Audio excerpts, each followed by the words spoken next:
Денеска во библиотеката Искра во Кочани се реализираше последната фаза од проектот Едукативна работилница за деца и млади во музејската збирка во Кочани, на која беа изложени изработките на учесниците во работилницата која се одржа во месец октомври. За текот на реализација на проектот од изјавата на Илинка Атанасова, раководител на проектот. Ова е третата фаза од едукативната работилница, која што беше предвидена во 3 фази. Значи, во првата фаза презентација и едукација на учесниците, втората фаза беа изработките.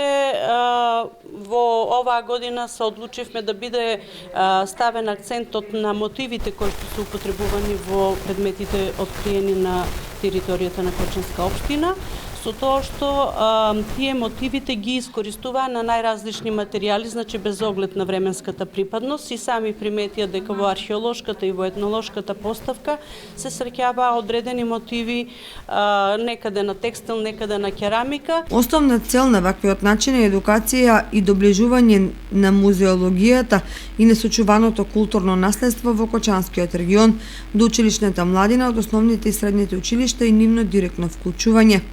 Покрај изложбата, во последната трета фаза беше изготвен и каталог за учесниците во кој се изложени сите изработки. Во проектот учествуваат 30 ученици од 2 основни училишта: Основното училиште Раде Кратовче и Основното училиште Свети Кирил и Методи, и од школата за цртање и сликање која работи во Центарот за култура Бели Мукри.